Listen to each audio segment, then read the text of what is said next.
அழைப்பிதழில் நான் பேசுவதாக இருந்த தலைப்பு எண்ணி துணிக என்பது.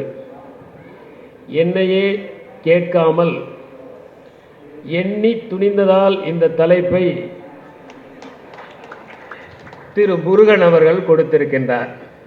எனவே தலைப்பு மாறிப்போனது என்று இங்கே வந்திருப்பவர்கள் சந்தேகப்பட வேண்டிய அவசியமில்லை. நான் கொடுத்த தலைப்பு மரணமிலா பெருவாழ்வு என்பதுதான். எனக்கு முன்பு பேசிய நண்பர் சுந்தராவுடையப்பன் அவர்கள் பிறப்பின் பல்வேறு அகல நீளங்களை ஆழமாக அலசினார். பிறப்பு எப்படி நிகழ்கிறது, எது பிறப்பு, பிறப்புக்குள் இருக்கின்ற நுட்பங்கள் ஆகியவற்றை அவர் இங்கே தெளிவுபடுத்தினார். மரணமில்லா பெருவாழ்வு என்பது குறித்து நான் இங்கே உங்களோடு பேசவிருக்கின்றேன். மரணம் என்கிற சொல்லை கேட்டாலே மனிதர்களுக்கு அச்சம் வந்து விடுகிறது. அதனால்தான் ஒருவர் இறந்து விட்டார் என்று கூட சொல்லாமல் இயற்கை எய்தினார், இறைவனடி சேர்ந்தார், காலமாகிவிட்டார் என்று அதை மழுப்பலாக நாம் வெளியே தெரிவிக்கின்றோம். மரண செய்தி ஒவ்வொன்றையும் கேட்கிற போது நம்மை அறியாமல் நமக்கு ஒரு நடுக்கம் ஏற்படுகிறது. சற்று வயோதிகத்தை நெருங்குபவர்களாக இருந்தால் தன்னோடு படித்தவர்கள், பணியாற்றியவர்கள் மரணம் அடைவதை கேட்கிற போது அவர்களுக்கு வந்த ஒரு நினைவூட்டாக அதை கருதி கொள்கிறார்கள். சில வீடுகளில் இரவு நேரங்களில் மரணம் என்கின்ற சொல்லையோ பாம்பு என்கிற சொல்லையோ உச்சரிப்பதற்கு கூட அனுமதி இல்லை. இருட்டு, பேய், மரணம் ஆகிய அனைத்தையும் நாம் தொடர்பு படுத்தி பார்க்கிறோம். மரணம் என்பது ஒரே நொடியில் நிகழ்வது இல்லை, அது ஒவ்வொரு நொடியிலும் நிகழ்ந்து கொண்டிருக்கிறது என்பதை தமிழ் இலக்கியமான குண்டலகேசி தெரிவிக்கின்றது. பாளையாம் தன்மை செத்தும், பாலனான் தன்மை செத்தும், காளையாய் தன்மை செத்தும், காமுறு இளமை செத்தும், மேலுமின் முயல்பு முன்பே மேல் வரும் மூப்புமாகி நாளும் நாள் சாகின்றாமல் நமக்கு நாம் அழாததென்னே என்பதுதான் அந்த பாடல். நாம் குழந்தை பருவத்திலிருந்து சிறுவர் பருவத்தை அடைகிற போது சற்று செத்து போய் விடுகிறோம். சிறுவரிலிருந்து இளைஞனாக ஆகிற போது சிறிது செத்து விடுகிறோம். இப்படி ஒவ்வொரு பருவத்திலும் நாம் செத்துக்கொண்டே இருக்கிறோமே.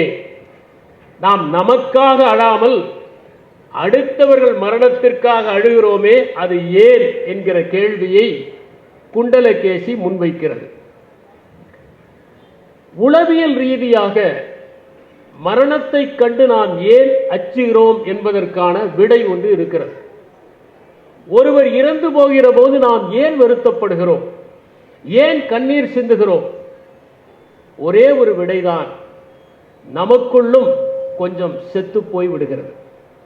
நமக்குள் இருக்கின்ற அவர்கள் இறந்து போய் விடுகிறார்கள். நாம் பழகிய நாட்கள், பகிர்ந்து கொண்ட உணர்வுகள் ஆகியவை நினைவுக்கு வருகிற போது அவற்றை இழந்ததைப் போல நாம் உணர்கிறோம். அந்த உணர்வுதான் நமக்குள் உளவியல் ரீதியாக ஏற்படுத்துகிற ஒரு வருத்தத்திற்கு காரணமாக இருக்கிறது.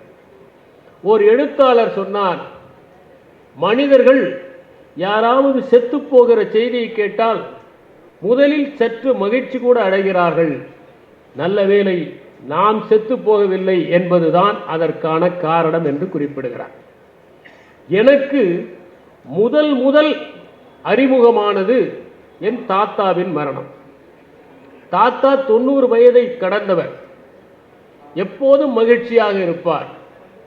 எங்களுக்கு விடுகதைகள் எல்லாம் சொல்லுவார், அன்பாக பேசுவார். முற்றத்திலேயே அவருடைய இருத்தல் இனிமையானதாக இருக்கும். திடீரென அவருடைய உடல் ஒடுங்க ஆரம்பித்தது. சிறிது சிறிதாக சுருங்க ஆரம்பித்தார். அவருடைய பிரக்ஞை போனது. வாயிலே இளநீர் ஊற்றுகிற போது அவர் உயிர் பிரிந்தது. எனக்கு அப்போது 3 வயது. அந்த மரணத்தை பற்றி எனக்கு எதுவும் தெரியவில்லை. ஆனால் வீடு முழுவதும் உறவினர்கள் வந்தார்கள். அவர்கள் தேம்பி தேம்பி அழுதார்கள். அவர்கள் அழுவதுதான் எனக்கு மிகவும் பாவமாக இருந்தது. அதற்கு பிறகு ஈமச்சடங்குகள் எல்லாம் முடிந்த பிறகு என் சகோதரர் இங்கே வந்திருக்கிறார். அவர் சொன்னார், இனி தாத்தாவை உயிருடன் நாம் பார்க்க முடியாது, இனிமேல் தாத்தாவை பார்க்கவே முடியாது என்று சொன்னார். அப்போதுதான் மரணம் என்றால் என்ன என்பதும் அது ஏற்படுத்திய வெறுமை என்பது என்ன என்பதும் எனக்கு புரிந்தது. அதுதான் நான் முதலில் சந்தித்த மரணம். அதற்கு பிறகு வரிசையாக மரணங்களை நான் சந்தித்தேன். வயதானவர்கள் பலர் இறந்து போவதையும், இளைஞர்கள் சிலர் தற்கொலை செய்வதையும், சிலர் தடுமாறி சென்று கிணற்றில் விழுந்து இறப்பதையும் நான் பார்த்து பார்த்து மரணம் என்பது எப்படி என்பதை புரிந்து கொண்டேன். ஒவ்வொரு மரணத்தின் போதும் நான் மரணம் அடைபவர்கள் என்ன துன்பம் அடைந்தார்களோ அதைவிட அவரை சார்ந்து நெருக்கமாக இருப்பவர்கள் அதிகமாக துன்பம் அடைகிறார்கள் என்பதை நான் கண்டுகொண்டேன். மற்றவர்களெல்லாம் அந்த வீட்டை விட்டு சென்றுவிட தொடர்புடையவர்கள் மட்டும் அழுது கொண்டே இருப்பதையும் துயரப்பட்டு கொண்டே இருப்பதையும் நான் பார்த்தேன். அவர்கள்தான் ஆறுதல் பெற வேண்டியவர்கள். அவர்களைத்தான் இந்த மரணம் அதிகம் பாதித்திருக்கிறது என்பதை தெரிந்து கொண்டேன். திருமூலர் கூறுவதைப் போல மரணம் ஒன்று நிகழ்ந்தால் ஒப்புக்கு வந்து பார்த்துவிட்டு சிறிது நேரம் முகத்தை உம்மென்று வைத்துக்கொண்டு பிறகு அங்கிருந்து பிரிந்து செல்பவர்கள் தான் அதிகம். ஒருவர் இறந்து விட்டால் தலையை காண்பிப்பது சாங்கியம் என்கின்ற நிலையில் அவர்கள் வந்து தன்னுடைய வருகையை பதிவு செய்து கொண்டு என்று செல்கிறார்கள் என்பதை திருமூலர் குறிப்பிடுகிறார்.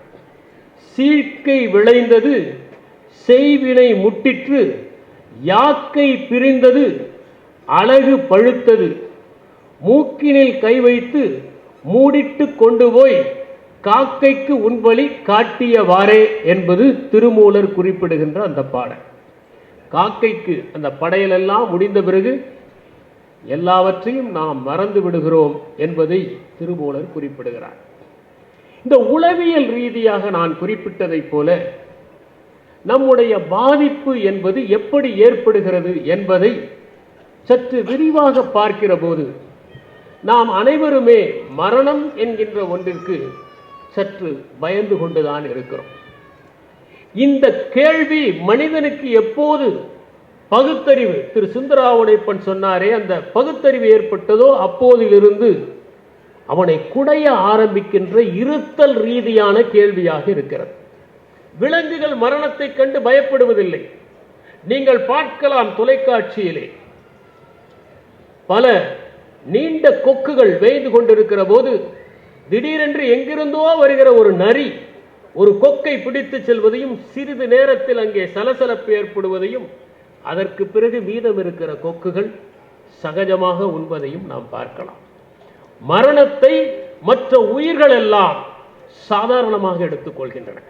ஒரு கட்டத்தில் போராடுவதை கூட அவை விட்டுவிட்டு தங்களுடைய வாழ்க்கையை ஒப்பு கொடுத்து விடுகின்றன. ஆனால் மனிதன் தன்னுடைய பகுத்தறிவின் காரணமாக மரணம் என்பது கண்டு பயப்படுவது மட்டுமில்லாமல் மரணத்திற்கு பிறகு தன்னுடைய வாழ்க்கை என்ன ஆகிறது என்று யோசித்துக் கொண்டே இருக்கிறான். அவனுக்கு ஓர் ஆறுதல் தேவைப்படுகிறது. மரணத்துக்கு பிறகும் வாழ்க்கை நீடிக்கும், அது வேறோர் உடலை தேடும், ஆன்மா அழிவதில்லை என்கிற ஆறுதல்கள் எல்லாம் அவனுக்கு மிகப்பெரிய இளைப்பாறுதலையும் நிம்மதி பெருமூச்சையும் கொடுப்பதாக இருக்கிறது. மரணம் என்பது எப்படி நிகழ்கிறது என்பதை அறிவியல் பூர்வமாக விளக்கி இருக்கிறார் ஜேரட் டைமண்ட் என்பவர் தன்னுடைய rise and fall of the third chimpanzee என்கிற அந்த நூலில்.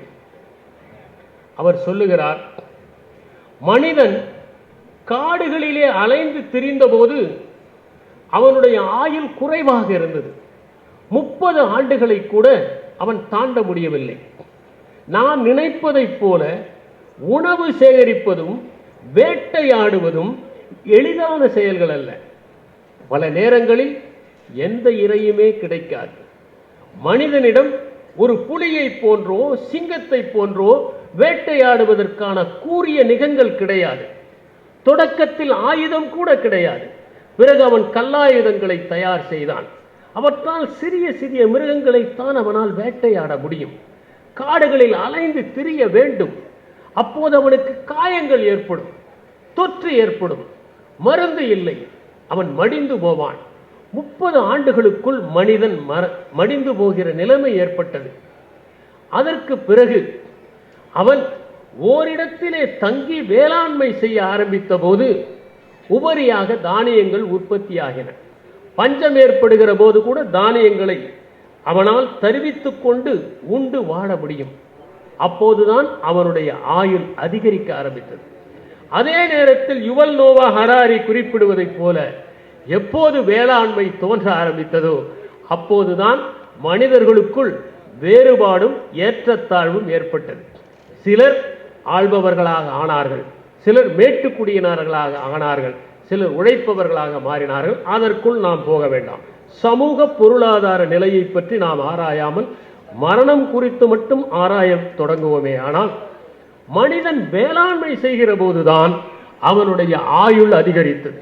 அதுவும் குறிப்பாக 19ஆம் நூற்றாண்டிலும் 20ஆம் நூற்றாண்டிலும் மருத்துவம் பாய்ச்சல் வேகத்திலே சென்றது. அப்போது பலவித மருந்துகள், கருவிகள் கண்டுபிடிக்கப்பட்டன. இரத்தத்தை செலுத்துகிற உத்தியை மனிதன் கண்டுபிடித்தான். பாகங்களை மாற்றுகிற நுட்பத்தை அவன் கண்டுபிடித்தான்.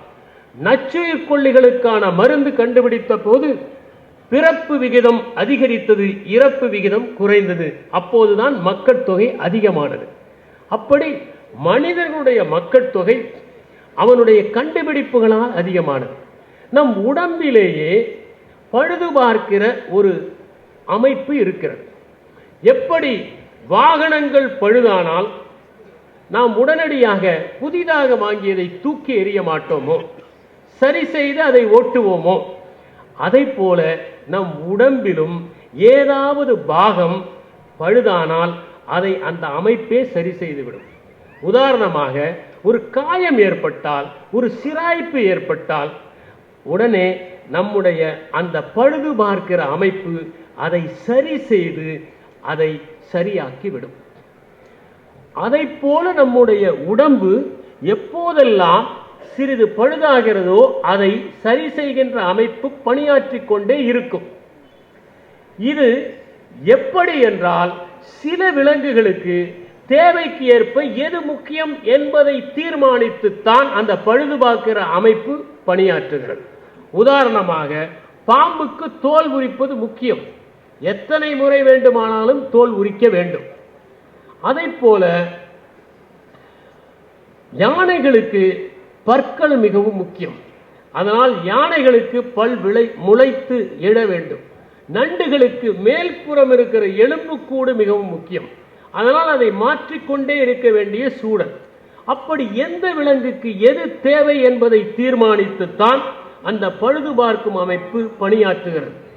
ஒருவேளை நம்முடைய காரிலே பேரிங்குகள் பழுதாகிவிட்டால் நாம் அதை மாற்றிக்கொண்டே இருப்போம். அதை நாம் விடமாட்டோம். அது சரியாகும். அதை சரியான ஒரு பேரிங்கை பொருத்தினால்தான் அந்த கார் பணியாற்றும் என்பது நமக்கு தெரியும். அதை போல சில விலங்குகளுக்கு எது தேவையோ அதை தொடர்ந்து சரி செய்து கொண்டே இருக்கிறது இந்த பழுது பார்க்கின்ற அமைப்பு. உதாரணமாக யானைகளை பொறுத்தவரை அவை ராட்சச பசியின் காரணமாக அதிகம் தீனி தின்னும். அதனால் அதனுடைய பற்கள் தேய்மானம் அதிகம். எனவே யானைகளுக்கு பற்கள் 6 முறை முளைத்து கீழே விழுந்து முளைக்கும். ஆனால் சுறாக்களுக்கு இன்னும் பற்கள் முக்கியம். எனவே சுறாக்களை பொறுத்தவரை அவை உயிரோடு இருக்கிற வரை பற்கள் கீழே விழுந்து விழுந்து முளைக்கும். ஆனால் மனிதனுக்கு 2 முறை தான் முளைக்கும். ஏனென்றால் மனிதனுக்கு 3வது முறை பல் முளைக்க வைப்பது என்றால் அது காரில் இருக்கிற பேரிங்குகளை தங்கத்தால் செய்வதைப் போல நம்முடைய ஆற்றலை வீணடிக்கிற செயல். அதற்கு பதிலாக நம்முடைய இதயம், நம்முடைய நுரையீரல், நம்முடைய கல்லீரல், சிறுநீரகம் போன்றவை சிறப்பாக செயல்படுவதற்குத்தான் அந்த சக்தியை செலுத்த வேண்டும் என்பது பழுது பார்க்கும் அமைப்பினுடைய செயல்பாடு. சிலவற்றை திரும்ப திரும்ப செய்வதற்கு செலவு அதிகமாகாது. அதனால்தான் நகங்கள் தொடர்ந்து வளர்ந்து கொண்டே இருக்கின்றன, நாம் வெட்டி கொண்டே இருக்கிறோம். முடி தொடர்ந்து வளர்ந்து கொண்டே இருக்கிறது, நாம் வெட்டி கொண்டே இருக்கிறோம். இந்த பழுது பார்க்கிற அமைப்பு தொடக்கத்திலே இளமையாக நாம் இருக்கிற போது செம்மையாக செயல்படுகிறது. எந்த காரும் நாளாக நாளாக பழுதாகும். அது பழைய காரை போல ஆகிவிடுமே தவிர புதிய காரை போல செயல்பட முடியாது. உடலும் அப்படித்தான். எனவே தொடக்கத்தில் நம்முடைய உடலில் இருக்கிற தோலை எல்லாம் அது புதுப்பித்துக் கொண்டே இருக்கிறது. ஆனால் நாள்பட தோலை புதுப்பிப்பதை விட இதயத்திற்கான ஆற்றலையும் நுரையீரலுக்கான ஆற்றலையும் மூளைக்கான ஆற்றலிலும் தான் முன்னுரிமை அளிக்கப்பட வேண்டும். அப்படிப்பட்ட சூழலில் தோலை பற்றி அந்த பழுது பார்க்கும் அமைப்பு கவலைப்படுவதில்லை. அதனால்தான் தோல் சுருங்க ஆரம்பிக்கிறது. அது மாதிரி நேரங்களில் தான் பல் விட ஆரம்பிக்கிறது. இது என்னதான் நாம் பராமரித்தாலும் ஒரு கட்டத்தில் அந்த காரை நாம் தூக்கி எறியத்தான் வேண்டும். அதை போல இதயம், நுரையீரல் இவற்றிற்கு என்னதான் அந்த பழுது பார்க்கிற அமைப்பு செயல்பட்டு உயிரூட்டிக் கொண்டு இருந்தாலும் ஒரு கட்டத்தில் அந்த அமைப்பே செயல்பட முடியாமல் போய்விடுகிறது. அதுதான் மரணம் என்கின்ற ஒன்றாக இருக்கிறது என்று ஜாரிட் டைமண்ட் குறிப்பிடுகிறார். எனவே மரணம் இப்படித்தான் அறிவியல் ரீதியாக ஒரு மனிதனுக்கு நிகழ்கிறது என்பதை நம்மால் புரிந்து கொள்ள முடியும். அதை தடுக்க முடியாது, தவிர்க்க முயலலாம், நாம் வாழ்வை நீட்டிக்க முயலலாம் என்பதை மட்டும் புரிந்து கொள்ளலாம். நம் எல்லோருக்குமே மரணம் என்பது குறித்து ஏன் இவ்வாறு பயம் வருகிறது என்பதை நாம் ஆராய்வதற்கு முன்பாக இன்னொன்றையும் நாம் புரிந்து கொள்ள வேண்டும். ஏன் மரணத்தை கண்டு பயப்படுகிறோம்? புதிதாக ஒன்றை சந்திக்கப் போவதற்காகவா நாம் பயப்படுகிறோம்? இல்லை, ஏற்கனவே இருப்பவற்றையெல்லாம் இழக்கப் போகிறோமே என்பதற்காகத்தான் நாம் பயந்து கொண்டிருக்கிறோம். நம்முடைய சொத்துக்களை இழக்கப் போகிறோம், நண்பர்களை இழக்கப் போகிறோம், குடும்பத்தை இழக்கப் போகிறோம், ஆசையாக கட்டிய வீட்டை இழக்கப் போகிறோம். இப்படி இவற்றையெல்லாம் விட்டு போகிறோமே என்பதுதான் நம்முடைய வருத்தத்திற்கு காரணம். இந்த மரணத்தை ஒரு மனிதன் சந்திக்க நேர்ந்தால் அவன் எப்படி சந்திப்பான் என்பதற்கு எலிசபெத் குப்லர் ராஸ் என்கிற உளவியல் வல்லுநர் சில விளக்கங்களை தந்திருக்கிறார். ஒரு மனிதன் 5 படிகளில் அந்த மரணத்தை சந்திக்கிறான். முதலாவதாக மரணம் நேரப்போகிறது என்கிற செய்தி கேட்டால் அவனுக்கு வருவது மிகப்பெரிய மறுத்தல் தான்.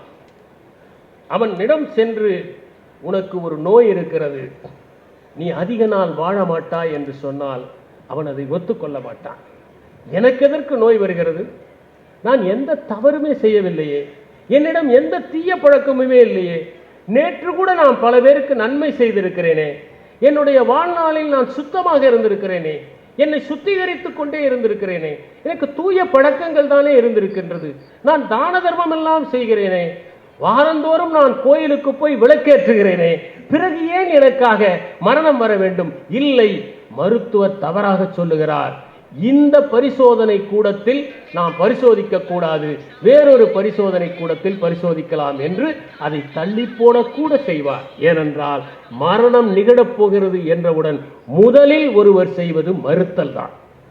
அடுத்ததாக பல பரிசோதனை கூடங்களில் பார்த்து, பல மருத்துவர்கள் பார்த்து, இல்லை இது கொடுமையான நோய்தான், நீங்கள் இன்னும் சில ஆண்டுகளில் அல்லது சில மாதங்களில் இறக்கப் போகிறீர்கள் என்று சொன்னால் அவருக்கு வருவது ஒரு கோபம். தவறு செய்கிறவனெல்லாம் அதிக ஆண்டுகள் வாழ்கிறான், எனக்கு ஏன் இப்படி ஒரு கொடுமை நேர்ந்தது என்று யாரை பார்த்தாலும் கோபப்படுவார். அவரை விட வயதானவர்களை பார்த்தால் அதிகம் கோபம் வரும். வீட்டில் இருப்பவர்கள் தான் தன்னுடைய மரணத்திற்கு காரணம் என்பதைப் போல அவர்கள் மீது எரிந்து விடுவார். சில பேர் பேசிக் கொண்டிருக்கிற போது தலையை திருப்பிக் கொள்வார். இப்படியெல்லாம் செய்து அவர் தன்னுடைய கோபத்தை வெளிப்படுத்துகிறார். அது நம் மீது உள்ள கோபம் அல்ல, மரணத்தின் மீது உள்ள கோபம். அடுத்ததாக ஒரு வகையாக மரணம் நிகழப்போகிறது. முடிந்த அளவு அதை தள்ளி போட்டால் என்ன என்று பேரம் பேசுவார்.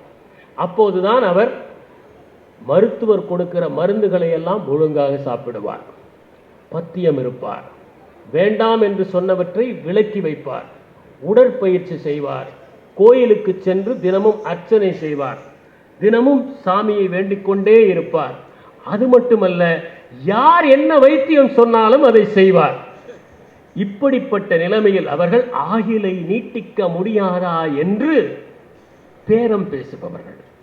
அடுத்ததாக நீட்டிக்கவே முடியாது, நோய் முற்றிவிட்டது என்கிற நிலைமை வருகிற போது மனச்சோர்வும் மன தொய்வும் அடைவார்கள். அவர்கள் யாருடனும் பேச மாட்டார்கள், அமைதியாக இருப்பார்கள்.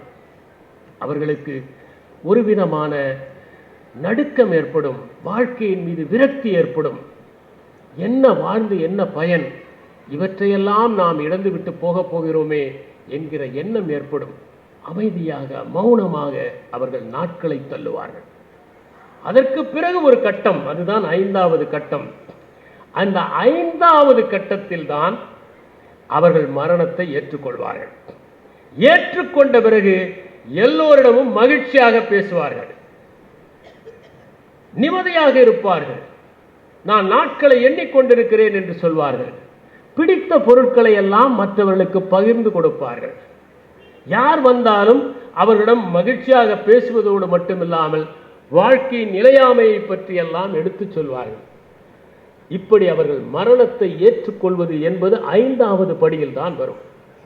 ஞானிகள் தான் முதல் கட்டத்திலேயே அந்த 5வது படிக்கு வந்து விடுகிறார்கள்.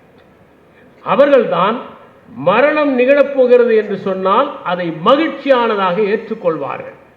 இது நிச்சயம் நிகழத்தானே போகிறது, என்றாவது ஒரு நாள் நிகழத்தானே போகிறது என்று அவர்கள் ஏற்றுக்கொள்வார்கள். சாக்ரட்டிஸ் விஷமருந்தி இறக்க வேண்டும் என்கிற நிபந்தனை விதிக்கப்பட்டு சிறையிலே அடைக்கப்பட்ட போது சாக்ரட்டிஸுடைய சீடர்கள் எல்லாம் வந்து சொன்னார்கள், தப்பிப்பதற்கான ஏற்பாடுகளை நாங்கள் செய்து விடுகிறோம், சிறை காவலர்களை எல்லாம் நாங்கள் சரி செய்து விட்டோம், நீங்கள் தப்பினால் வேறொரு நாட்டிற்கு சென்று விடலாம், மரணத்திலிருந்து வெளியே வந்து விடலாம் என்று சொன்னார்கள். சாக்ரட்டிஸ் சொன்னார், தப்பிப்பதில் எனக்கு எந்த விதமான சம்மதமும் இல்லை, ஏனென்றால் எங்கு சென்றாலும் இதைத்தான் நான் பேசுவேன், அங்கேயும் இதே மாதிரி தண்டனை தான் கிடைக்கும், எனவே இங்கேயே அந்த தண்டனையை நான் அனுபவித்து விடுகிறேன் என்று அந்த நஞ்சை அணு அணுவாக முழுமையான உள்ளுணர்வுடன் உட்கொண்டு தன்னுடைய மரணத்தை தானே சாட்சியாக பார்த்தார். அதுதான் சாக்ரட்டிஸ். டினையல் ஆஃப் டெத், இறப்பின் மறுப்பு என்கிற ஒரு புத்தகம், எர்னஸ்ட் பெக்கர் எழுதிய அந்த புத்தகம். அந்த புத்தகத்தில் ஏஎம் ஹொக்கர்ட் என்கிற மானுடவியல் அறிஞர் ஒருவர் ஒரு அற்புதமான கருத்தை தெரிவிக்கிறார். மரணத்தை பற்றிய பயம் நம்மை போல நாகரிகம் அடைந்தவர்களுக்கும் நகரவாசிகளுக்கும் தான் அதிகம் இருக்கிறது. ஆதிவாசிகளிடம் மரணத்தை பற்றி பயமே இல்லை. அவர்கள் மரணத்தை சகஜமாக எடுத்துக் கொள்கிறார்கள். மரணம் நிகழ்கிற போது அதை கொண்டாடக்கூட செய்கிறார்கள் என்று குறிப்பிடுகிறார். இதில் சாத்தருடைய முக்கியமான கூற்று பெரும் பங்கு வகிக்கிறது. சாத்தர் கூறுகிறார், மரணம்தான் மனிதனுடைய இருத்தலியலில் உள்ள மிகப்பெரிய சவாலாக இருக்கிறது. அதுதான் அவனை பல்விதமான கேள்விகளுக்கு உட்படுத்துகிறது. மரணம் அவனுடைய வாழ்க்கையை விசாரணை செய்கிறது. அவன் எப்படி தன்னுடைய முடிவுகளை எடுக்க வேண்டும் என்பதற்கான வரையறைகளை மரணம்தான் வகுத்து கொடுக்கிறது என்று குறிப்பிடுகிறார். இன்னும் சொல்ல போனால் வாழ்க்கையின் எல்லையை அந்த மரணம் தீர்மானித்து இருத்தியலுக்கான ஒரு முற்றுப்புள்ளியை வைக்கிறது என்று சாத்தர் கூறுகிறார். நாம் பார்க்கலாம், சாதாரணமானவர்கள் கூட மரணம் என்று ஒன்று இல்லாவிட்டால் எந்தவித நடவடிக்கையும் எடுக்காமல் இருப்பார்கள். நீங்கள் நினைத்து பாருங்கள், மரணம் என்கிற ஒன்று இல்லை என்றால் நாம் எல்லோரும் சோம்பேறிகளாக இருப்போம். இந்த சொற்பொழிவையா கேட்க வந்திருப்போம். நமக்கு எதை பற்றியும் அக்கறை இருக்காது. வாழப்போகிறோம் என்று எல்லாவற்றையும் தள்ளி போடுவோம். நமக்கு காலம் என்கின்ற ஒன்று கரைந்து போய்விடும், நேரம் என்கிற ஒன்று இல்லாமல் போய்விடும். மரணம் தான் காலத்தை உருவாக்குகிறது. ஒரு பொருள் உருவாகிற போதுதான் அது பிறக்கிறது, அது உடைந்து போகிற போதுதான் அது மரணம் அடைகிறது. எனவே ஒரு பொருளின் தோற்றமும் மறைவும் என்பது காலத்தினால் தீர்மானிக்கப்படுகிறது. அந்த காலமே இல்லாமல் போய்விடும் மரணம் என்கிற ஒன்று இல்லாமல் இருந்தால் என்பதை நாம் அறிவோம். அதனால்தான் நாம் வாழ்கிற காலத்தில் எதையாவது ஒன்றை நிலையான பங்களிப்பாக அளித்துவிட்டு போக வேண்டும், நமக்கு பின்னாலும் பேசப்பட வேண்டும் என்கிற எண்ணம் எல்லா மனிதர்களுக்கும் உண்டு. வேறு எந்த வகையாலும் பேசப்பட வேண்டாம் என்று நினைக்கிற மனிதன் கூட தன் வாரிசுகள் மூலம் தன்னுடைய இருத்தல் தொடர வேண்டும் என்று நினைக்கிறான். ஒரு குழந்தை தன்னுடைய குழந்தை நெருப்பிலே மாட்டிக்கொள்கிறது என்று சொன்னால் அதை காப்பாற்றுவதற்கு ஒரு மனிதன் ஓடுவதற்கு காரணம் மனிதாபிமானம் மட்டுமல்ல, பாசம் மட்டுமல்ல, தன்னுடைய மரபுக்கூறு அந்த குழந்தையால் நீடிக்கிறது என்கின்ற அறிவியல் நுட்பம்தான் காரணம். அந்த வகையிலே நாம் பார்க்கிற போது சாதாரண மனிதர்கள் கூட மரணம் நெருங்கிவிடும் என்று வயதாக உயில் எழுதுகிறார்கள், சொத்தை பிரித்து கொடுக்கிறார்கள், பிடித்த பொருட்களை கூட யாருக்காவது கொடுக்கிறார்கள். அவர்கள் மரணத்திற்காக தங்களை மன ரீதியாக இல்லாவிட்டாலும் உலகியல் ரீதியாக தயார் செய்து கொள்கிறார்கள் என்பது சாத்தர் சொல்லுகின்ற அந்த கூற்றினுடைய அடிப்படையாக இருக்கிறது. தான் ஜான் என்கிற ஒரு ஜென் துறவி, அவர் ஒரு 60 அஞ்சல் அட்டைகளை வாங்கி அதிலே ஏதோ அவசரமாக எழுதி அதை அஞ்சலகத்திற்கு சேர்த்தார். அந்த அஞ்சல் அட்டையிலே இருந்த வாசகம், நான் இந்த உலகை விட்டு பிரிந்து செல்கிறேன், இதுதான் என்னுடைய கடைசி வாசகம். ஜூலை 27, 1892 என்று எழுதப்பட்டிருந்தது. அதை அவர் அனுப்பிய 2 நாட்களில் மரணத்தை தழுவினார். ஞானிகளால் தங்களுடைய மரணத்தை முன்கூட்டி அறிய முடியும். ஏனென்றால் அவர்கள் வாழ்ந்த வாழ்க்கையில் திருப்தியாக இருக்கிறார்கள். யாரெல்லாம் தாங்கள் வாழ்ந்த வாழ்க்கையில் திருப்தியாக இருக்கிறார்களோ, மரணத்தை சந்திக்க தயாராக இருக்கிறார்களோ, அவர்களால் முன்கூட்டியே மரணத்தை அடையாளம் காண முடியும் என்பதற்கு அது அடையாளம். ரின்போஷ் என்கின்ற ஒருவர், இது the Tibetan book of dead living என்கின்ற ஒரு அற்புதமான புத்தகம், அனைவரும் வாசிக்க வேண்டிய அந்த புத்தகம். அதில் இந்த ரின்போஷ் என்கின்ற ஒரு ஞானி தன்னுடைய மனைவியுடன் பிரெஞ்சு நாட்டிலே பயணம் செய்து கொண்டிருப்பார். சாலையிலே செல்லுகிற போது அங்கே கல்லறைகளை அவர்கள் பார்க்கிறார்கள். அந்த கல்லறைகள் எல்லாம் அழகாக இருக்கின்றன, அலங்கரிக்கப்பட்டிருக்கின்றன, அற்புதமாக கட்டப்பட்டிருக்கின்றன, பூவேலைகள் செய்யப்பட்டிருக்கின்றன. அங்கே மலர் செடிகளும் தோட்டங்களும் பூத்து குலுங்குகின்றன. அதை பார்த்த அந்த மனைவி ரின்போஷிடம் சொல்கிறார், இங்கே பாருங்கள், இங்கே கல்லறைகளை கூட இவர்கள் அழகாக வைத்திருக்கிறார்கள், இறந்த பிணங்களுக்கு கூட இவர்கள் அழகாக வீடு கட்டியிருக்கிறார்களே, அழகான வீடுகளை கட்டியிருக்கிறார்களே என்று கூறுகிறார். ரின்போஷ் சொல்கிறார், உண்மைதான், இங்கே இறந்த பிணங்களுக்கு மட்டும் அழகான வீடு அல்ல, வாழுகிற பிணங்களுக்கும் அழகான வீடுகள் தான் இருக்கின்றன என்று குறிப்பிடுகிறார். பல நேரங்களில் நாம் நடைபிணங்களாக வாழ்ந்து கொண்டிருக்கிறோம், விழிப்புணர்வு இல்லாமல் வாழ்ந்து கொண்டிருக்கிறோம் என்பதைத்தான் அது குறிப்பிடுகிறது. ஜெய கிருஷ்ணமூர்த்தி ஒரு முறை சொன்னார், 4 பேர் ஒரு காரிலே போய் கொண்டிருக்கிறார்கள், விழிப்புணர்வை பற்றி பேசிக்கொண்டு போய் கொண்டிருக்கிறார்கள். ஆனால் அவருடைய கார் ஒரு ஆட்டின் மீது ஏறியது கூட தெரியாமல் அவர்கள் விழிப்புணர்வை பற்றி பேசிக்கொண்டு போனார்கள் என்று அவர் குறிப்பிடுகிறார். மனிதர்களுக்கு எப்போதுமே தன்னுடைய ஆயுளை நீட்டிக்க முடியாதா என்கிற ஆர்வம் அதிகம். அதை நாம் பல இதிகாசங்களிலும் நாடகங்களிலும் பார்த்திருக்கிறோம். யயாதியினுடைய கதை எப்படித்தான், யயாதி தேவயானியை திருமணம் செய்து கொள்கிறார். ஆனால் சர்மிஷ்டையும் அவர் விரும்புகிறார்.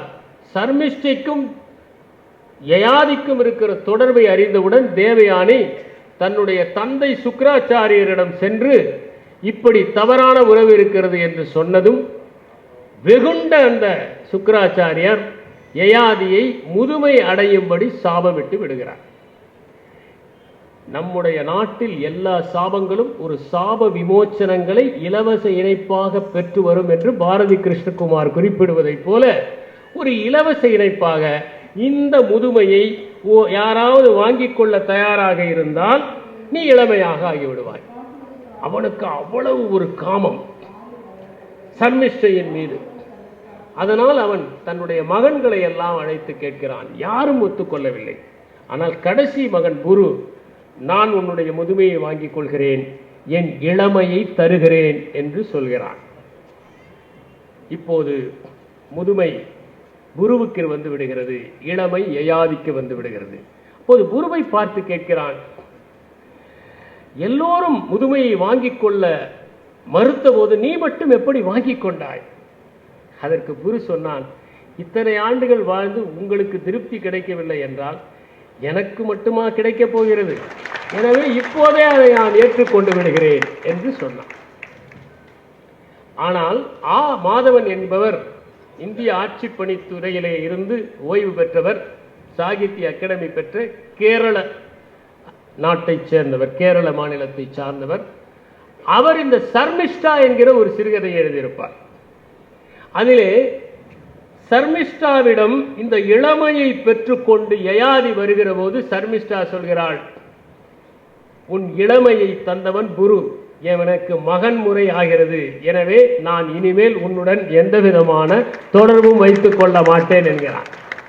எனவே யயாதி திருப்பி கொடுத்ததாக மாதவனுடைய சற்று திரிவான ஒரு அழகான கதை. இதை போன்றவே ஒரு அற்புதமான நாடகத்தை யூரிபிடஸ் எழுதியிருக்கிறார். யூரிபிடஸ் என்பவர் கிரேக்க நாடக ஆசிரியர். அந்த யூரிபிடஸ் ஒரு நாடக போட்டியில் இந்த நாடகத்திற்காக 2ஆம் பரிசு பெற்றார். கிரேக்கத்திலே 2300 2400 ஆண்டுகளுக்கு முன்னால் நாடக போட்டிகள் நடந்திருக்கின்றன. அதில் சொஃபக்கிள்ஸ், யூரிபிடஸ், ஈஸ்கெலியஸ் போன்றவர்கள் எல்லாம் தங்களுடைய நாடகங்களை சென்று அரங்கேற்றி இருக்கிறார். அதிலே யூரிபிடஸ் அரங்கேற்றியதுதான் அல்செஸ்டிஸ் என்கிற அந்த நாடகம். இந்த அல்செஸ்டிஸில் அட்மீட்டஸ் என்கிற ஒரு மன்னன், அவன் ஒரு முறை மருத்துவத்திற்கான தேவனான அப்பல்லோ தேவனை நன்றாக உபசரிக்கிறான். அப்பல்லோ அந்த உபசரிப்பில் குளிர்ந்து போய்விடுகிறான். அவன் அட்மீட்டஸுக்கு ஒரு வரம் தருகிறான், நீ மரணம் அடையாத நிலையை அடைய முடியாது, ஆனால் உன்னுடைய மரணத்திற்கு பதிலியாக யாராவது கீழ்லோகத்திற்கு செல்வார்களே ஆனால் நீ வாழலாம். இதுதான் அவர் கொடுத்த வரம். மரணம் வந்து வாசலிலே நிற்கிறது. சில ஆண்டுகளுக்கு பிறகு அட்மீட்டஸ் நடுங்கி போகிறான். தன்னுடைய தந்தையை அழைக்கிறான். பேரஸ் என்பது அவருடைய பெயர். பேரஸிடம் சொல்கிறான், நீங்கள் என் மரணத்தை வாங்கிக் கொள்கிறீர்களா? நீங்கள் இவ்வளவு ஆண்டுகள் வாழ்ந்து விட்டீர்களே. பேரஸ் சொல்கிறார், எனக்கும் இன்னும் வாழ வேண்டும் என்கிற ஆசைதான் இருக்கிறது, நான் ஏற்றுக்கொள்ள முடியாது. அவரவர்கள் மரணத்தை அவரவர்கள் தான் சந்திக்க வேண்டும். நொந்து போய் விடுகிறான். அப்போது அட்மீட்டஸின் மனைவி அல்செஸ்டிஸ், அவள் நான் ஏற்றுக்கொள்கிறேன் என்று வருகிறாள். அவள் சென்று விடுகிறாள் பாதாள லோகத்திற்கு. இந்த விஷயமே தெரியாமல் ஹெர்குலஸ் அவர்களுடைய அரண்மனைக்கு வருகிறான். அவனையும் நன்றாக உபசரிக்கிறான் அட்மீட்டஸ். அப்போது ஹெர்குலஸ் ஏதோ ஒன்று இங்கே பிரச்சனையாக இருக்கிறது என்பதை புரிந்து கொள்கிறான். பரிமாறுகிறார்கள் நல்ல உணவு, ஆனால் முகத்திலே புன்னகை இல்லை. உடனே மற்றவரிடம் கேட்டு அந்த செய்தியை தெரிந்து கொண்ட அந்த ஹெர்குலஸ் கீழ் லோகத்திற்கு சென்று மரண தேவனான ஹேடஸ் என்பவனோடு போராடி வெற்றி பெற்று அந்த அல்செஸ்டிஸை அழைத்து வருகிறான். அந்த அல்செஸ்டிஸ் ஒரு நாள் யாருடனும் பேச மாட்டாள், பிறகு அவள் உயிர் தெழுவாள். இதுதான் அந்த கதை. அவள் உயிர் தெழுகிறாள். இதுதான் அந்த அல்செஸ்டிஸ் என்கிற நாடகம். இதை அடிப்படையாக கொண்டு டிஎஸ் எலியட் காக்டெயில் பார்ட்டி என்கிற ஒரு நாடகத்தை எழுதியிருக்கிறார். அந்த காக்டெயில் பார்ட்டியில் ஒரு காக்டெயில் பார்ட்டி வைப்பதற்காக நண்பர்களை எல்லாம் ஒருவர் அழைக்கிறார். ஆனால் அந்த விருந்தின் போது அவருடைய மனைவி காணாமல் போய்விட்டார். பிறகு அவர்களுடைய உளவியல் நிபுணரான ரிட்லி என்பவர் அந்த பெண்ணை அழைத்து வருகிறார். அப்போது அவர் சொல்லுகிறார், அவள் சென்று விட்டாள், அவள் வேறொருவனோடு சென்று விடுகிறாள், திரும்ப நான் அழைத்து கொண்டு வந்திருக்கிறேன், ஆனால் அதை பற்றி எதுவும் பேசக்கூடாது என்று சொல்லுகிறார். இது அல்செஸ்டிஸின் அடிப்படையில் T.S. எலியட் எழுதிய ஒரு நாடகம். எனவே மரணம் என்பதற்கு ஒவ்வொரு காலகட்டத்திலும் மனிதர்கள் நடுங்கிக் கொண்டும் பயந்து கொண்டும் இருக்கிறார்கள் என்பதை நாம் தொடர்ந்து பார்த்து கொண்டே இருக்க முடிகிறது. இந்த அடிப்படையில் தான் புத்தரிடம் கிருஷ்ண கோதமி என்கிற ஒரு பெண் வருகிறார். அந்த கிருஷ்ண கோதமி தன்னுடைய மகன் இறந்ததற்காக அந்த குழந்தையை கொண்டு வந்து புத்தருடைய காலடியிலே கிடத்துகிறார். இந்த குழந்தையை நீங்கள் உயிர்ப்பித்து தர வேண்டும். உயிர்ப்பித்து தரலாம், மரணம் நிகழாத வீட்டிலிருந்து ஒரு கடுகு வாங்கி கொண்டு வா. அவள் ஒவ்வொரு வீடாக சென்று சென்று கேட்கிறாள். ஆனால் யாருமே மரணமில்லாத வீடு என்பது சாத்தியமில்லை என்பதால் கடுகை கொடுக்க முடியவில்லை. எல்லோர் வீட்டிலும் ஏதாவது மரணம் நிகழ்ந்திருக்கும். அப்போதுதான் அவள் புரிந்து கொள்ளுகிறாள், மரணம் என்பது வாழ்க்கையின் ஒரு பகுதி. பிறப்புக்கு எதிர்ப்பதம் இறப்பே தவிர வாழ்க்கையின் எதிர்ப்பதம் இறப்பு அல்ல. பிறப்பும் இறப்பும் சேர்ந்ததுதான் வாழ்க்கை என்பதை அவள் புரிந்து கொள்கிறாள். புத்தரிடம் சென்று தன்னையும் சன்னியாசியாக சேர்த்துக் கொள்ளுகிற மாதிரி கிருஷ்ண கோதமி கேட்கிறார். ஜே கிருஷ்ணமூர்த்திக்கு இப்படி ஒரு சம்பவம் நடந்தது. ஒரு பெண் இறந்து போன தன் கணவனை உயிர்ப்பித்து தருமாறு ஜே கிருஷ்ணமூர்த்தியிடம் கேட்டார். அவர் சொன்னார், எந்த கணவனை உயிர்ப்பித்து தர வேண்டும்? அவளுக்கு கோபம் வந்து விட்டது. எனக்கு ஒரு கணவன் தானே. இல்லை, குழந்தையாக இருந்த கணவனையா, பாலகனாக இருந்த கணவனையா, சிறுவனாக இருந்த கணவனையா, இளைஞனாக இருந்த கணவனையா, வாலிபனாக இருந்த கணவனையா, வயோதிகனான கணவனையா, யாரை உயிர்ப்பித்து தர வேண்டும்? அப்போது அவள் உணர்ந்தாள், எப்படி சிறுவன் இளைஞனாவதை சகஜமோ அதை போல வயோதிகன் மரணமாவதும் சகஜம் என்பதை அவள் புரிந்து கொண்டாள் என்று குறிப்பிடுவார்கள். அதே நேரத்தில் மரணத்தை கண்டு பயப்படாத சிலரும் இருக்கிறார்கள். அப்படி தமிழர்கள் ஒரு காலத்தில் வாழ்ந்திருக்கிறார்கள் என்பதை சங்க இலக்கியங்களை எல்லாம் பார்க்கிற போது நாம் தெரிந்து கொள்கிறோம். நடுகள் என்கின்ற ஒன்றை போரிலே வீர மரணம் அடைந்தவர்களுக்காக நட்டு அந்த நடுகளை சுற்றி பாட்டு பாடி மகிழ்ந்து அதற்கு பூச்சூடி வழிபட்டார்கள் என்பதை சங்க இலக்கியங்களில் பார்க்க முடிகிறது. மனிதர்களுக்கு மட்டும் நடுகள் அல்ல, சண்டை போட்ட சேவல்கள் செத்தாலும் நடுகற்கள், சில நாய்களுக்கு கூட நடுகற்களை எழுப்பியிருக்கிறார்கள். இதையெல்லாம் அரசலூர் என்கிற அரசலாபுரம் என்கிற இடத்திலும் இந்தலூர் என்கிற இடத்திலும் சேவல்களுக்காக நடுக்கற்கள் எழுப்பப்பட்டிருக்கின்றன. எனவே மரணம் என்பதை சாதாரணமாக எடுத்துக்கொள்வதனால்தான் திரு சுந்தராவுடைப்பன் அவர்கள் குறிப்பிட்டதை போல குழவி இறப்பினும் ஊந்தடி பிறப்பினும் ஆளன்று என்று வாளின் தப்பார் என்று சேரமான் கணைக்கால் இருமுறை பாடியதாக ஒரு பாடல் இருக்கிறது. மரணத்தை கண்டு அஞ்சாத காரணத்தினால்தான் புதுகு காட்டியதாக நினைத்து கொண்டு வடக்கிருந்து உயிரிழந்தது நம்முடைய சங்க இலக்கியங்களில் இடம்பெற்றிருக்கிறது. வெண்ணி குயத்தியார் நின்னிலும் நல்ல நன்றே என்று கரிகால் வளவனை பார்த்து பாடுவதாக ஒரு பாடல் இடம்பெற்று இருக்கிறது. ஹூணர்களிடம் ஒரு பழக்கம் இருந்தது. சுந்தராவுடைப்பன் அவர்கள் சொன்னார்கள், இந்த காயம் ஏற்படுத்துவது, குழந்தை பிறந்த உடனேயே அதனுடைய முகத்திலே கத்தியை வைத்து கீறுவார்கள். இதுதான் ஹூணர்களுடைய பழக்கம். ஏனென்றால் ஒரு குழந்தையாக இருக்கிற போதே வலியை தாங்கிக் கொள்ள ஒருவர் பழக வேண்டும் என்பதற்காகத்தான் அந்த நடைமுறையை ஹூணர்கள் வைத்திருந்தார்கள். நாம் நம்முடைய நாடகங்களையும் காவியங்களையும் பார்க்கிற போது அவற்றிலும் இப்படி மரணத்தை ஏற்றுக்கொண்ட மனிதர்களை பார்க்கிறோம்.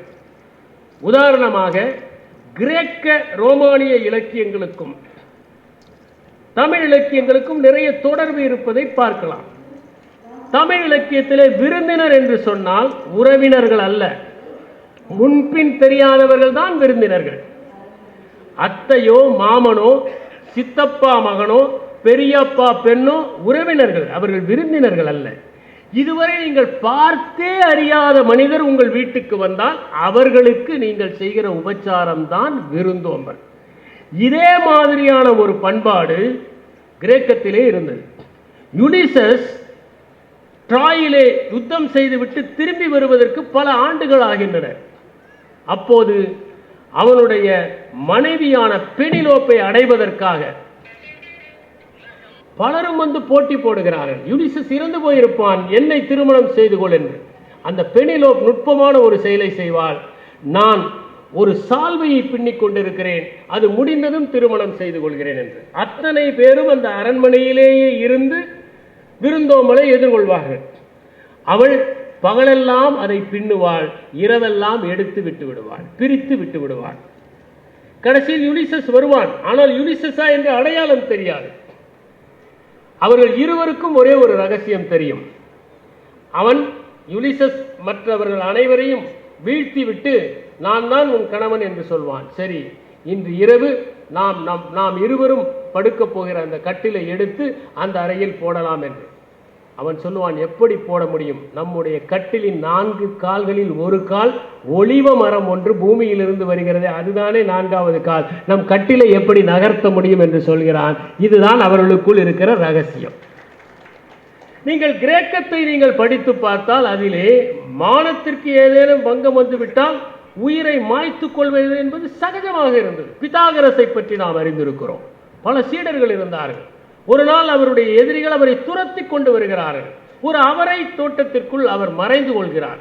எதிரிகள் கண்டுபிடிக்க முடியவில்லை, ஆனால் சுற்றி நிற்கிறார்கள். அந்த அவரை எடுத்து சாப்பிடலாம், ஆனால் வாயு பிரச்சனை வரும் என்பதால் அவர் அதை சாப்பிடவில்லை. 2 நாட்களாக சாப்பிடாமல் இருந்தே இறந்து போனார் பித்தாகரஸ் என்பது கிரேக்கத்திலே இருக்கிற பதிவு. அதை போல மாவீரன் அலெக்சாண்டர் வருகிறான். அவனை எதிர்த்து போராட வேண்டுமா என்கிற கேள்வி வருகிற போது அவனை எதிர்த்து போராடி குரல் கொடுத்தவர் டெமஸ்தனிஸ். மரணம் நிகழும் என்று தெரியும், ஆனால் அதை ஏற்றுக்கொண்டார். ஷேக்ஸ்பியருடைய நாடகங்களிலே நாம் படித்திருக்கிறோம். எல்லாம் புளுட்டாக் எழுதியதனுடைய தாக்கம், அதனுடைய தழுவல் தான் அவருடைய நாடகங்கள், கிரேக்க நாடகங்கள், ரோமாபுரி நாடகங்கள். அதிலே ஆண்டனி, கேசியஸ், புரூட்டஸ் ஆகிய இருவரையும் போரிலே எதிர்கொள்கிறான். இனிமேல் வாட முடியாது என்கிற நிலை வருகிற போது கேசியஸ் ஆனாலும் சரி, புரூட்டஸ் ஆனாலும் சரி, உயிரை விட மானம் பெரிது என்று தாங்களே தங்களை மாய்த்து கொள்வதை போல இடம்பெறுகிறது. அதை போல ஆண்டனி ஆக்டோவியஸிடம் தோற்று போகிற போது ஆண்டனி தானே தன்னுடைய வாளிலே விழுந்து தற்கொலை செய்து கொள்கிறான். கிளியோபெட்ராவிற்கும் இந்த செய்தி வருகிறது. அவளும் தன்னை மாய்த்துக் கொள்வதற்காக ஆஸ்பி என்கிற ஒரு நாகத்தை கடிக்க வைத்து இறந்து போகிறாள். நாகத்தை கடிக்க வைத்து இறந்தால் இரமாமை நிகழும் என்கிற ஒரு நம்பிக்கை எகிப்திலே இருந்ததனால் தான் நாகத்தினால் அவள் மரணத்தை தேடிக்கொண்டாள். இது மட்டுமல்ல, நீரோவனுடைய மரணமும் அப்படித்தான். நீரோ தொடக்கத்திலே மிகச் சிறந்தவனாக இருந்தான். அவனை எப்படியாவது அரசனாக ஆக்க வேண்டும் என்று அவனுடைய தாய் முயன்றாள். ஒரு கட்டத்தில் தன்னுடைய தாயையே கொல்வதற்கு அவன் ஆட்களை ஏவினான். அப்போது அவனுடைய தாய் சொன்னால், அவனை தாங்கியது இந்த வயிறு தானே, இதை கிழித்து கொண்டு போங்கள் என்று சொல்லி அவள் மரணத்தை தழுவினான். நீரோ தொடக்கத்தில் சிறந்த ஆட்சியாளன், ஆனால் அவன் மோசமாக போகிற போது அவனை துரத்தி கொண்டு எதிரிகள் வருகிறார்கள். அவன் தொலை தூரத்திலே உள்ள ஒரு கிராமத்திலே ஒரு வீட்டிலே தஞ்சமடைகிறான். அவனை சுற்றி 4 பேர் நண்பர்கள் இருக்கிறார்கள். எதிரிகள் சமீபத்து விடுவார்கள்.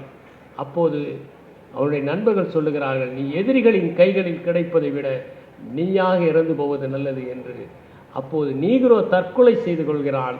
அவன் உதிர்த்த வாசகம், ஒரு மகா கலைஞன் இப்போது இறக்கிறான் என்பதுதான். ஏனென்றால் உண்மையிலேயே நீரோ ஒரு மகா கலைஞனாக திகழ்ந்தான். நீரோவனுடைய ஆசானாக இருந்தவர் செனக்கா. தொடக்கத்தில் நீரோ மிகச் சிறந்த நிர்வாகத்தை கொடுத்ததற்கு காரணமே அந்த செனக்கா அவனை வழி நடத்தியதுதான். அப்படி அற்புதமாக அவனை வழி நடத்தினான். ஆனால் சிலர் பொறாமையின் காரணமாக செனக்காவை பற்றிய தவறானவற்றை எல்லாம் சொல்லி நீரோவினுடைய மனத்திலே நஞ்சை ஏற்றி விட்டார்கள். மாசுபடைந்த அந்த நீரோ அவரை நாடு கடத்த முற்பட்டான். இது நிகழும் என்று செனக்காவிற்கு தெரியும். அவர் ஒரு தீவிலே இருக்கிறார். ஒரு நாள் தன்னை கொல்லுவதற்கு ஆட்களை அவன் ஏவுவான் என்பதும் தெரியும். அதனால் அவர் ஒவ்வொரு நாளும் மரணத்தை நினைத்து கொண்டே இருப்பார். எப்படி மரணம் நிகழும் என்று அவர் தன் மனத்திற்குள்ளேயே ஒத்திகை பார்த்து கொண்டிருந்தார். எப்படி தாஸ்தோவஸ்கி சைபீரியாவினுடைய குளிர்ந்த சிறையிலே இருக்கிற போது எல்லா காவியங்களையும் தன்னுடைய மனத்திலேயே எழுதிவிட்டாரோ, எப்படி ஆல்பர்ட் ஹிச்காக் ஒத்திகைக்கு முன்பே தன்னுடைய திரைப்படங்களை எல்லாம் மனத்திலேயே படப்பிடிப்பு நிகழ்த்தி விட்டாரோ, அதை போல செனக்கா தன்னுடைய மரணத்தை கூட ஒத்திகை பார்த்து விட்டார். நீரோவனுடைய ஆட்கள் வந்து கதவை தட்டுகிற போது, நீயாக தற்கொலை செய்து கொள்கிறாயா இல்லை நாங்கள் கொள்ளவா என்று கேட்கிற போது, நான் தற்கொலை செய்து கொள்கிறேன் என்று சொல்லிவிட்டு தன்னுடைய கை நரம்புகளை எல்லாம் அறுத்து கொண்டு கொதிக்கிற நீரிலே அமர்ந்து மரணத்தை அணு அணுவாக தரிசித்து அவர் மரணமடைந்தார் என்பதை நாம் பார்க்க முடிகிறது.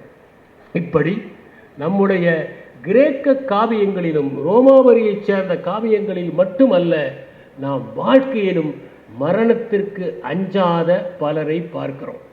ஷே குவாராவை பொலிவியாவிலே இருக்கிற ஒரு பள்ளியிலே கட்டி வைக்கிறார்கள். மரணம் இன்னும் சில நேரங்களில் நிகழப் போகிறது. அப்போது அந்த பள்ளியின் ஆசிரியர் இங்கு வருகிறார். என்ன உங்கள் பள்ளி கட்டடங்கள் எல்லாம் இவ்வளவு மோசமாக இருக்கின்றன? நாங்கள் உங்கள் பொலிவியாவை விடுதலை செய்த பிறகு நல்ல பள்ளி கட்டடங்களை கட்டி கொடுப்போம் என்று நம்பிக்கையாக சொன்னார் அந்த ஷே குவாரா. மரணம் நெருங்கிக் கொண்டிருக்கிறது, தூக்கி எப்போது வேண்டுமானாலும் நிகழ்ந்து விடலாம். அந்த நேரத்தில் கூட லெனினுடைய நினைவுகளை படித்துக் கொண்டிருந்தார் பகத்சிங். இப்படி எத்தனையோ பேரை வரலாற்றிலே மரணத்திற்கு அஞ்சாதவர்களை நாம் பார்க்க முடியும். ஆனாலும் இவற்றையெல்லாம் வாசித்தாலும் இந்த வாழ்க்கை நிலையானது என்பதை போல மனிதர்கள் நினைத்துக் கொண்டிருக்கிறோம். அதனால்தான் நில்லாதவற்றையெல்லாம் நிலையொன்று உணரும் புல்லறிவாண்மை கடை என்று திருவள்ளுவர் குறிப்பிடுகிறார். எல்லாம் நில்லாமல் போய்கொண்டே இருக்கிறதை பார்க்கிறோம். ஆனாலும் நம்முடைய வாழ்க்கை நிலையானது என்று நாம் நினைக்கிறோம். பொதுவாகவே போதைப் பொருட்களை எல்லாம் கையாளுபவர்கள் மற்றவர்களுக்கெல்லாம் அது தீங்கு விளைவிப்பதை பார்த்தால் கூட தங்களுக்கு ஒன்றும் செய்யாது என்று நினைப்பதைப் போலத்தான் மரணத்தை நாம் நினைக்கிறோம். உறங்குவது போலும் சாக்காடு, உறங்கி விழிப்பது போலும் இறப்பு என்று திருவள்ளுவர் குறிப்பிடுகிறார். இதை போன்றவே ஒரு கருத்தை நாம் மேக்பத்திலே ஷேக்ஸ்பியர் எழுதுவதை காண முடிகிறது. Sleep the counterfeit of death என்று குறிப்பிடுகிறார். மேக்பத்தினுடைய கோட்டைக்கு அரசன் டங்கன் விருந்தினராக வந்திருக்கிறான். அவன் தூங்கிக் கொண்டிருக்கிறான். லேடி மேக்பத் அவனை கொல், தூங்கிக் கொண்டிருக்கும் போதே கொல், இந்த தூக்கமே மரணத்தின் ஒரு போலிதான், கொன்றுவிடு என்று அவனை உசுப்புகிறான். அதை செய்கிறான் அந்த மேக்பத். அப்போதுதான் 3 விதமான தவறுகளை அவன் செய்கிறான். ஒன்று, மன்னனை கொள்கிறான், விருந்தினனை கொள்கிறான், தூக்கத்திலே கொள்கிறான். இந்த 3 விதமான குற்றங்களை அவன் செய்கிறான் என்று அதிலே போர்ட்டர் சீன் ஒன்று வரும். அந்த போர்ட்டர் சொல்லுகிறான், இது கோட்டை அல்ல, இதுதான் நரகம் என்று சொல்லுகிறான். அப்படி எழுதியிருப்பார் ஷேக்ஸ்பியர். எனவே உறக்கத்தை போலதான் சாக்காடு என்று திருவள்ளுவர் தெளிவுபடுத்துகிறார். அதே நேரத்தில் ஒன்று சொல்லுகிறார், ஒரு நாளும் வாழ்வதறியார் கருதுவ பல கோடியும் அல்ல பல என்று குறிப்பிடுகிறார்.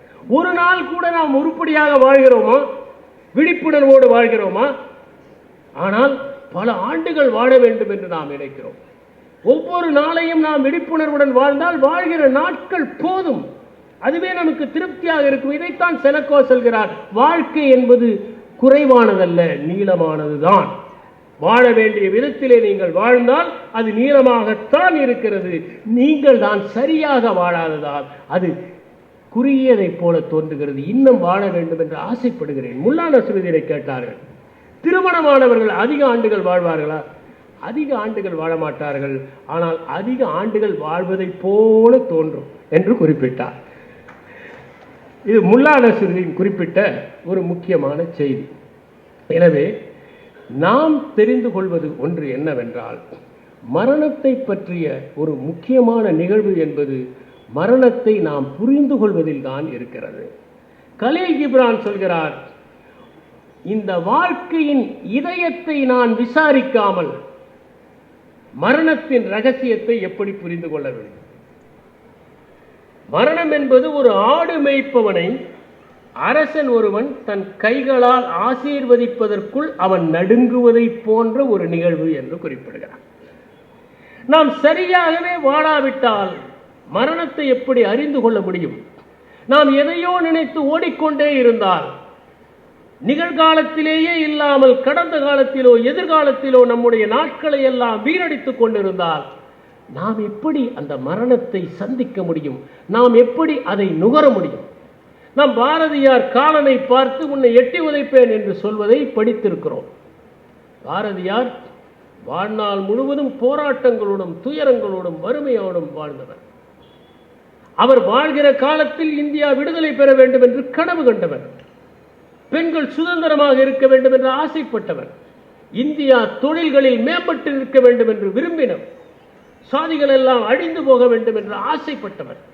அதனால் அவர் காலன் வந்தால் எட்டி உதைப்பேன் என்று சொல்லுகிறார். ரவீந்திரநாத் தாகூர் முதிர்ந்தவர், வாழ்ந்து அனைத்தையும் அனுபவித்தவர். அவர் எழுதிய நூல்கள் எல்லாம் உலகம் முழுவதும் வாசிக்கப்படுகிற அளவிற்கு புகழை பெற்றவர், நோபல் பரிசு பெற்றவர், மேற்கிலேயும் கொண்டாடப்பட்டவர். இந்தியாவிற்கு வந்த ஒருவர், இந்தியாவை நான் நேசித்ததற்கு காரணம் ரவீந்திரநாத் தாகூரும் ஒரு காரணம் என்று குறிப்பிடுகிறார். அப்படி உலக புகழ் பெற்றவர். அவர் இனி வாழ்வதில் ஒன்றும் இல்லை என்று நினைத்தார். அதனால்தான் அவர் சொன்னார், மரணமே மரணமே என் காதுகளில் வந்து நீ கிசுகிசப்பாய், நிறைவான மரணமே என்று சொன்னார். கீட்ஸ் கூட மரணத்தை பற்றி எழுதியிருக்கிறார். ஓட் டு த நைட்டிங்கேல் என்பதில் எழுதியிருக்கிறார், I am half in love with easeful death.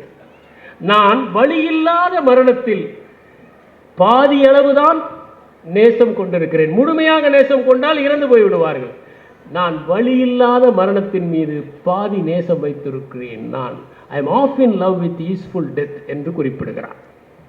இப்படி ரவீந்திரநாத் தாகூர் கபீருடைய மரணத்தை பற்றி ஒரு செய்தியை குறிப்பிட்டிருப்பார். கபீர் என்பவர் ஒரு சூஃபி துறவி. அவருக்கு பல மதங்களில் இருந்தும் சீடர்கள் இருந்தார்கள். அவர் இறந்து போனார். அவரை புதைக்க வேண்டும் என்று ஒரு சாரார் சொன்னார்கள், அவரை எரிக்க வேண்டும் என்று இன்னொரு சாரார்கள் சொன்னார்கள். வெளியிலே வாக்குவாதம். இருவரும் கோபமாக நாங்கள் வேண்டியதைத்தான் செய்வோம் என்று உள்ளே போய் அந்த சவத்தை பிரித்து பார்த்தபோது சவம் இல்லை, அங்கே மலர்கள் தான் இருந்தன. இவர்கள் ஒரு கை மலரை அள்ளிக்கொண்டு போய் எரித்தார்கள், அவர்கள் ஒரு கை மலரை அள்ளிக்கொண்டு போய் புதைத்தார்கள் என்று குறிப்பிடுகிறார் அவர். மரணம் என்பது மனிதனின் மீது எத்தகைய தாக்கத்தை ஏற்படுத்தும் என்பதை நம் சித்தர்கள் எல்லாம் பாடியிருக்கிறார்கள். வாழ்க்கையை நீர்க்குமிழி என்றும் நீர்மேல் எழுத்து என்றும் துயிலில் கண்ட கனவு என்றும் அவர்கள் குறிப்பிட்டிருக்கிறார்கள்.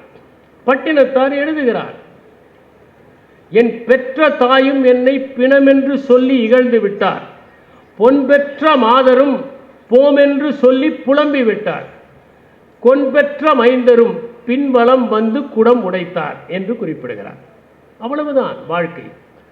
அதனால்தான் அவர் சொன்னார், அத்தமும் வாழ்வும் வீடு மட்டே, விடியம் பொழுக மெத்திய மாதரும் வீதி மட்டே, விம்மி விம்மி இரு கைத்தலம் மேல் வைத்தடும் மைந்தரும் சுடுகாடு மட்டே, பற்றி தொடர்வது இருவினை புண்ணிய பாவமுமே என்று குறிப்பிட்டார். இதைத்தான் எளிமையாக கவிஞர் கண்ணதாசன் அவர்கள் வீடு வரை உறவு, வீதி வரை மனைவி, காடு வரை பிள்ளை, கடைசி வரை யாரோ என்று எழுதினார். இந்த பாடலை தமிழ்நாட்டில் தவறாமல் எல்லா திருமண வீடுகளிலும் ஒளிபரப்புவார்கள். தவறாமல் எல்லா திருமண வீடுகளிலும், அதுவும் குறிப்பாக தாலி கட்டுகிற போது போனால் போகட்டும் போடா என்கிற பாடலை அவர்கள் ஒளிபரப்புவார்கள். பட்டினத்தார் இந்த பாடலை அவர் குறிப்பிடுகிறார்.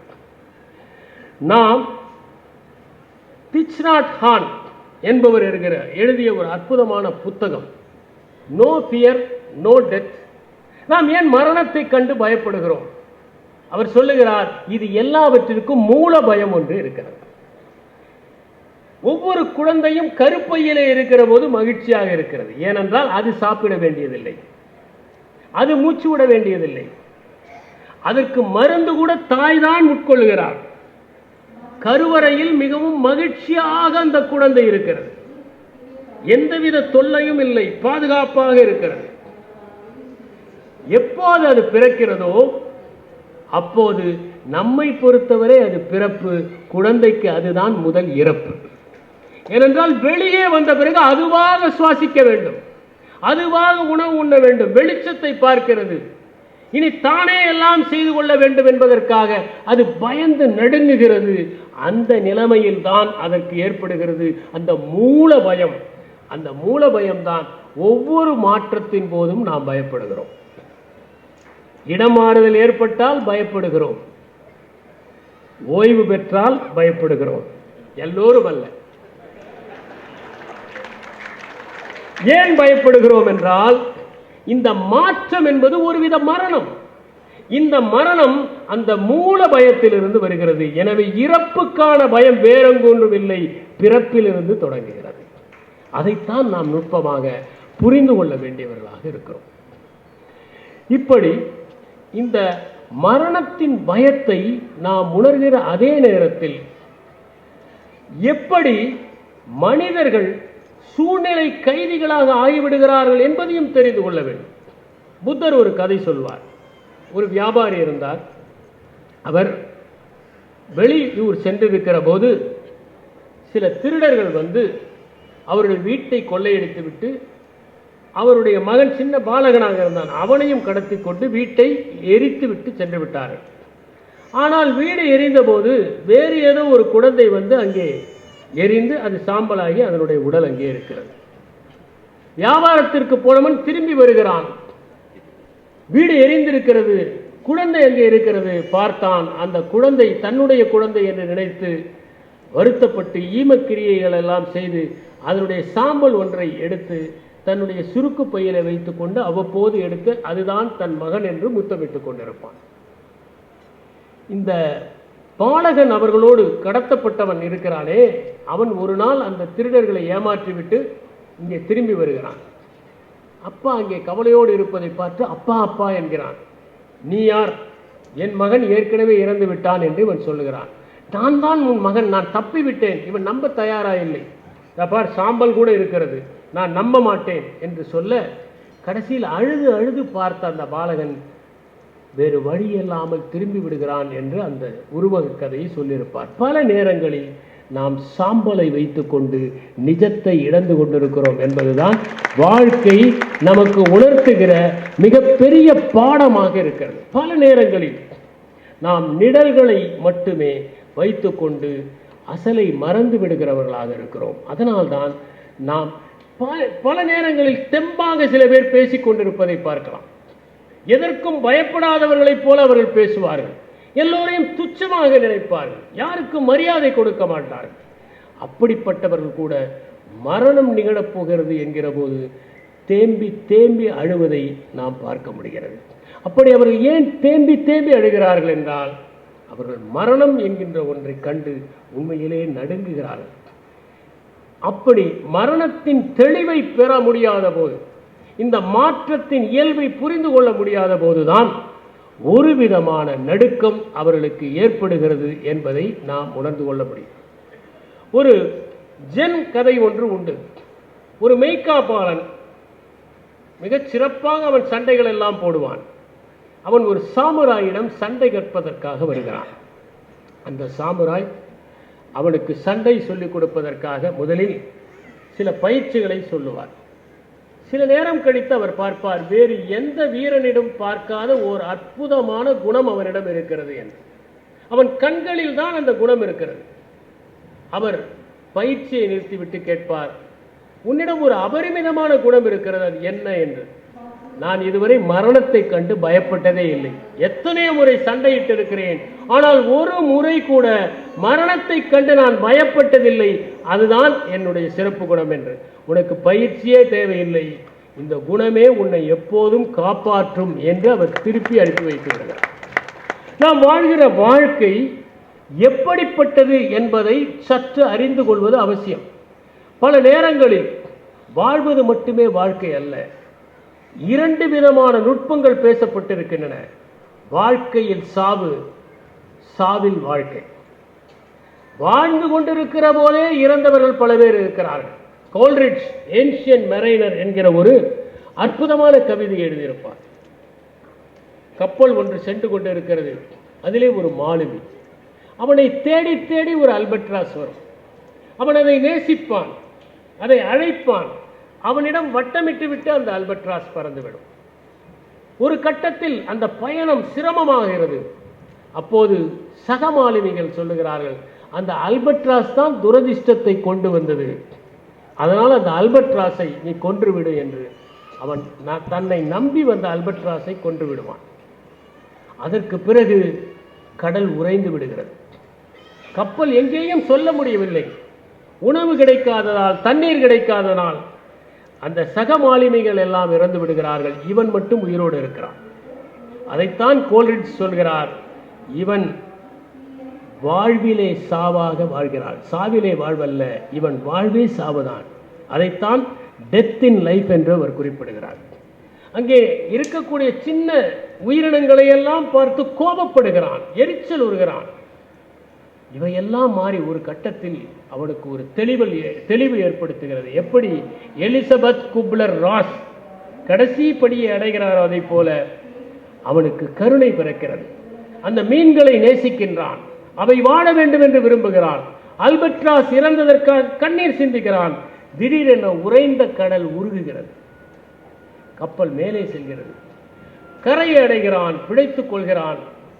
அதற்கு பிறகு அடிக்கடி அவனுக்கு ஒரு வலிப்பு வரும். அப்போது அவன் இந்த கதையை மற்றவர்களுக்கு சொல்லுவான், உயிர்களை நேசிக்க சொல்லி. சிலர் இறந்த பிறகும் வாழ்ந்து கொண்டிருக்கிறார்கள். அதுதான் சாவிலும் வாழ்வு. அந்த சாவிலும் வாழ்வு என்பதைத்தான் மிக நுட்பமாக வள்ளலார் குறிப்பிடுகிறார். நினைந்து நினைந்து, உணர்ந்து உணர்ந்து, நெகிழ்ந்து நெகிழ்ந்து அன்பே, நிறைந்து நிறைந்து ஊற்றிடும் கண்ணீரால் உடம்பு, நனைந்து நனைந்து அருளமுதே, நன்னிதியே, ஞான நடத்தரிசே, என்னுரிமை நாயகனே, வணைந்து வணைந்து ஏத்துது உம்மி உலகியலையர், மரணமிலா பெருவாழ்வு வாழலாம் கண்டீர், புனைந்துரையேன் பொய் புகழேன், பொற்சபையில் சிற்சபையில் புகும் நேரம் இதுவே என்று குறிப்பிடுகிறார். அவரே சொல்லுகிறார், தவம் புரிந்தேன் நானே, அருட்சித்தி நான் அடைந்தேன், அழியா வடிவம் இம்மூன்றும் பெற்றேன் என்று குறிப்பிடுகிறார்.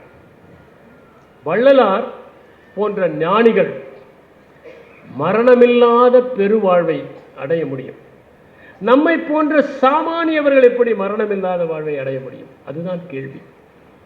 நீங்கள் உங்கள் குருதியை யாருக்காவது கொடையாக அளித்தால் அவர்கள் மூலம் வாழ்கிறீர்கள். உங்கள் விழிகளை மற்றவர்களுக்கு தானமாக அளித்தால் அவர்கள் மூலமாக வாழ்கிறீர்கள். தடுமாறிக்கொண்டிருக்கிற ஒருவனுக்கு வழியை காட்டினால் அவன் நம்பிக்கையினால் நீங்கள் வாழ்கிறீர்கள்.